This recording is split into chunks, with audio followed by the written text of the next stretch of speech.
What's up, guys? Brian Phobos here. Did a few more purchases, so let's take a look at this video that I did about those purchases. What is up, guys? Another day of orders out here on Kraken. Had a little bit of money hanging, so bought a little bit of EOS, a little bit more Dogecoin, and a couple more ZCash. Got to get those off the exchange. Don't let your stuff hang on the exchange. And then over here on Uphold, I have a $500 limit per day, so I committed that to Bitcoin Cash right now. And then over on Coinbase, I had some other money that was there, so I committed that to Ethereum, but most of that is going to go to Cardano, Neo, TRON, and Digibyte. Keep stacking, guys. Don't buy when other people are buying, then it's too late. Gotta sell then. Okay, so you see what I purchased, and I just want to go into a little bit more detail about why I purchased those and just initial thoughts on those projects. Not completely an all-encompassing deep dive, but just a few little thoughts. So let's talk about ZCash. So ZCash is kind of interesting because, we kind of have main implementation of ZK Snarks that's, out there and has gained a lot of momentum in the past few years as far as exchange acceptance and stuff like that. So you have it on all the major fiat gateways in the United States at this point: Kraken, Coinbase, and Gemini. So as far as that goes, obviously, going into the next boom, you have something that's kind of front and center on some of these exchanges that don't have a ton of offerings. And the circulating supply is pretty low just in general. So there's going to be 21 million coins. And if you look at more information about the network, you have 2 megabyte block size. So you have a little bit more capacity, obviously, than Bitcoin, having 1 megabyte blocks. And the block time is 2.5 minutes, like Litecoin is.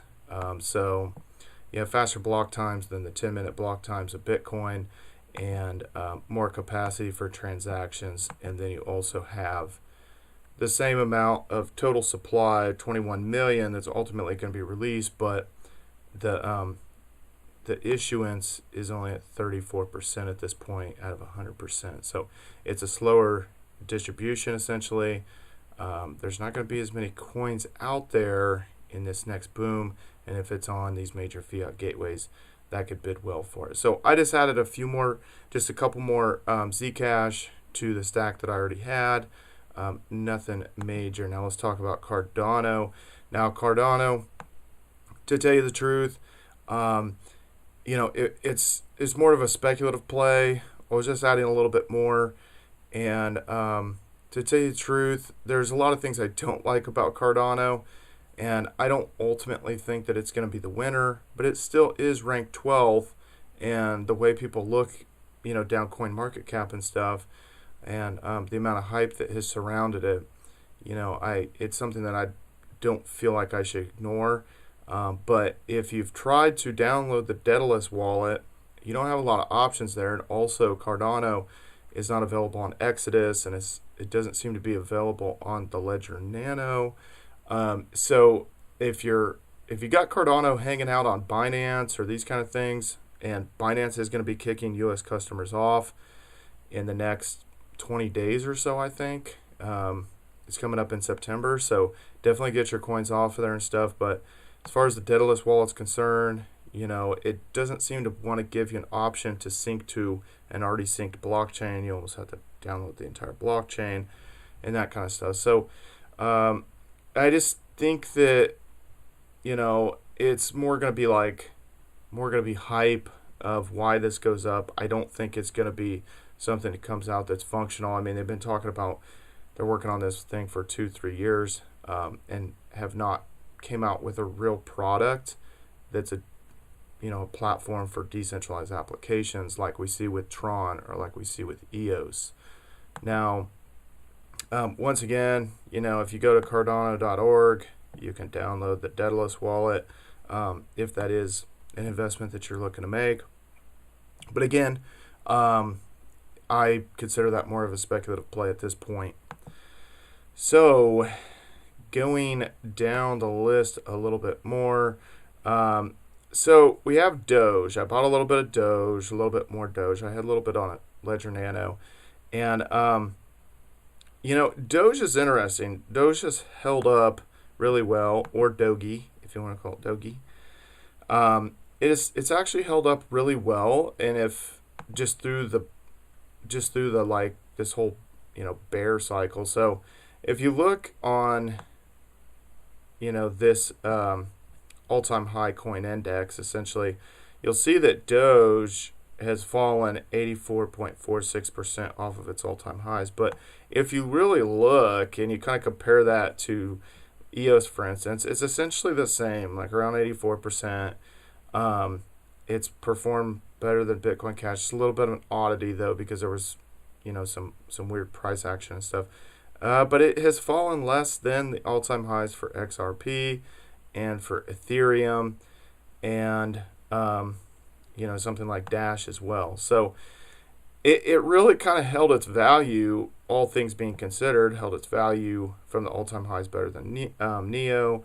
But it actually performed fairly well, and it has stuck around, and it's always put a smile on my face. So, again, it was just a small little purchase. I had some extra, and I wanted to put it there. So Doge has always been a lot of fun.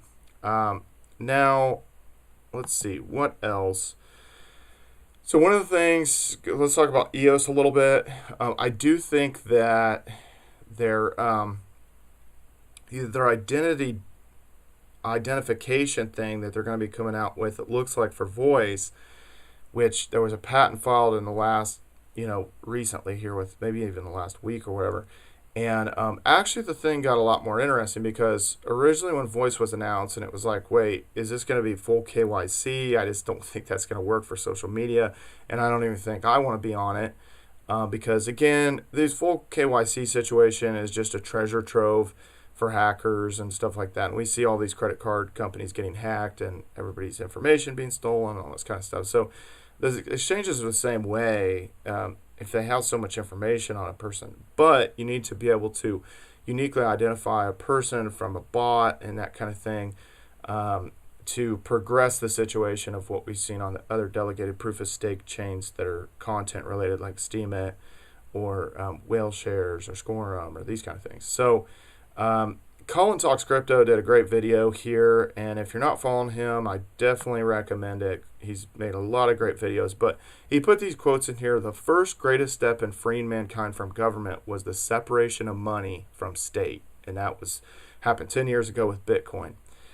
And then he put this: the second greatest step in freeing mankind from government is the separation of identity from state, blockchain-based unique ID. I think that's very interesting. Instead of having passports and driver's license and stuff for your identification, that if it was done in a different mechanism that was blockchain based and could identify a person from unique features. Now, it seems like they're going to be doing it with the face, and it's going to be facial recognition related stuff, and maybe even take a 3D kind of sculpture of your face. Now, it'll be interesting what happens when somebody maybe gets older, or maybe if they break their nose, like I've seen to do, several times in basketball. So it'll be interesting to see kind of how that plays out, and if you can fake the system or trick it and make yourself look like a different person by maybe putting on tons of makeup or these kind of things. But I do think that this identity identification situation with EOS brings a whole new question of like, well, maybe voice is going to be more revolutionary than we thought. And I think that their announcement in June, they just really couldn't say too much because it was patent pending, or the patent hadn't cleared, or whatever. So we will see with that. But again, EOS is the most used blockchain, so it just bought a little bit more in there and added that to the stack, and we'll probably be dedicating that to the Rex contract like most of my other EOS is, to gain more EOS. Now a couple other things, and let's go kind of down the list here. So the volume in the last 24 hours, it's interesting, how much volume has went into Tether, obviously Bitcoin, Ethereum, has a lot of trade volume. Litecoin, EOS is up there, XRP, and Bitcoin Cash is up there. I bought some Bitcoin Cash, retook a position essentially in that. I think that Bitcoin Cash, well, obviously it's not going away, and there's a lot of things that Roger Ver says that I don't necessarily agree on, or I think he's this kind of interesting character. But at the end of the day, Bitcoin Cash has made a lot of inroads, and it is scaling way faster than what Bitcoin is. So I do like it from that aspect. Now, ultimately, there's certain reasons why I like Litecoin more than I like Bitcoin Cash. You don't have as polarizing of a leadership person, in Charlie Lee. Roger Ver is a little bit more polarizing, and Litecoin is a little bit more neutral. Like, people just in general, I mean, I don't know why somebody would not like Litecoin versus Bitcoin Cash. I can understand how some people see, well, that was a money grab, they shouldn't have forked away from Bitcoin, or there all kinds of different arguments. TRON has a lot of transactions, a lot of trade volume in the last 24 hours as well. Now, I purchased some TRON and some NEO. Now, two of my plays, part of the thing is those are kind of my Chinese plays. Now, I don't think that NEO is going to be quote-unquote successful from like a usability standpoint as much, simply from the fact that you can only send a whole NEO. You can't send a fraction of a NEO. I think that that's very, very strange. And the fact that they separated NEO from gas instead of like Ethereum, where it's like you're going to have Ethereum, but you're going to use, you're going to use some Ether, you're going to use some of its, just within itself to send different ERC20 tokens. But with NEO, they have it split. You have NEO and you have NEO gas. I think that that's confusing for people, and they're acting like, I think eventually the NEO gas will, essentially the supply will be completely released and it has to work within itself. But just happen to send full coins, it's very strange to me. I don't think that's going to work. But as far as NEO and TRON go, I can say those are kind of my two Chinese plays. A lot of times people want to root for the hometown team. We see that with sporting teams and stuff like that. And with NEO and TRON, they're going to obviously market to the Asian market pretty heavily. And so that's kind of my Chinese plays. Plus, TRON is a usable platform. I mean, you got to hand it to them. They did come up with a usable platform and a usable system that is being utilized. So, stacking more TRON. Now, Digibyte. Let's move on to Digibyte. Digibyte's interesting to me. It came out in 2014, and it's been able to stick around and stick it through thick and thin, and has a lot of community support. One of the first times that I saw kind of the community really flex is even during this bear market. Coinbase put out a thing on Medium saying, hey, what coins would you like us to add? And there was two projects that really, really were able to like rally the troops, so to speak, and that was Steam and that was Digibyte. Now, with Steam, it was a lot more easy to organize, just because everybody's, let's say, they're over on Steemit or they're connecting to the Steam blockchain and they're communicating. It's a social platform. But Digibyte doesn't have necessarily that social platform, but they were still able to rally the troops, and they were coming out in droves. And I think from a marketing standpoint and a lot of things they've done done really well.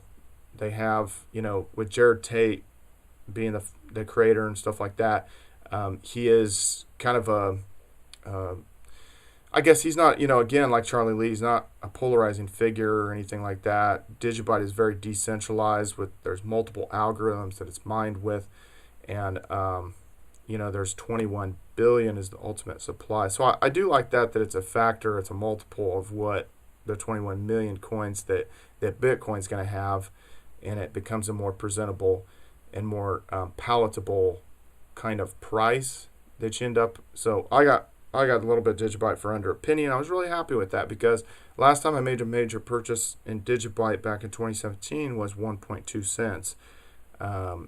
So we'll see how that does. And, Digibyte does have a lot of things going for it, but I think that the community and the fact that it's the fastest UTXO blockchain. So if you take things like Bitcoin, Bitcoin Cash, Litecoin, and then you factor Digibyte in there, Digibyte's the fastest with 15-second block time. So again, this isn't an all-encompassing deep dive. I can keep kind of rattling off these different facts about it. But I think that from a marketing perspective, I do like the name Digibyte. And you might not think that that goes into play when I think about these things, but it does. Monero, it sounds like money. That's a very, very good,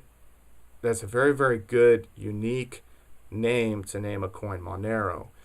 Same thing, ZCash. I feel like that's very unique. It's very interesting, ZCash. And as far as from logoing and stuff like that, Monero, ZCash, and Digibyte all have like great logos. And I know that might sound silly, but you know, it is certainly a factor when people kind of subconsciously think about these things. Now, Digibyte, again, you know, and I thought I brought up the other web page. There is a community web page here that's this DB Wiki. I don't know why that's coming up. Why did that? There's another website. I don't know why that's coming up. There was a link to another website that's the community page. I'm not sure where it is and everything, but they do have a lot of community outreach related stuff. Now, let me go back to let me just go back to the main page on CoinMarketCap and say a couple more things, I guess. Again, we've had a little bit of surge here in the alts, but at the end of the day, you know, it's hard to say what the backed, if you don't know, backed futures are going to be coming on September 23rd.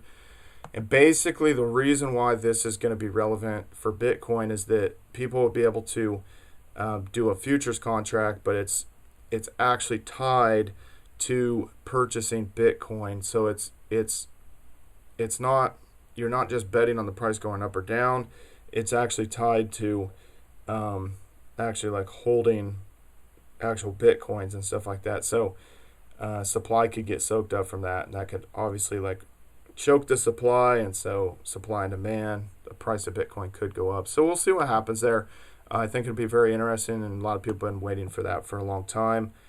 You know, try not to get caught without Bitcoin, but most of my money is, again, still in the altcoins. I'm not going to be doing a crazy ton more purchases. I mean, I'm going to keep picking up coins as they present themselves. Like, for instance, you know, I thought that for the most part I had, you know, for some coins I thought that I'd pretty much kind of established what I was going to have, but then as opportunities presented themselves, I've, you know, put a little bit more money here and there to go a little bit deeper. But anyway, guys, that's the video, and let me know what you guys think about some of these purchases, and let me know what you guys are purchasing and what you guys think has a good chance to go up. Anyway, follow me on all social media at Brian Phobos, YouTube, Instagram, Twitter, Steam it. See you guys later.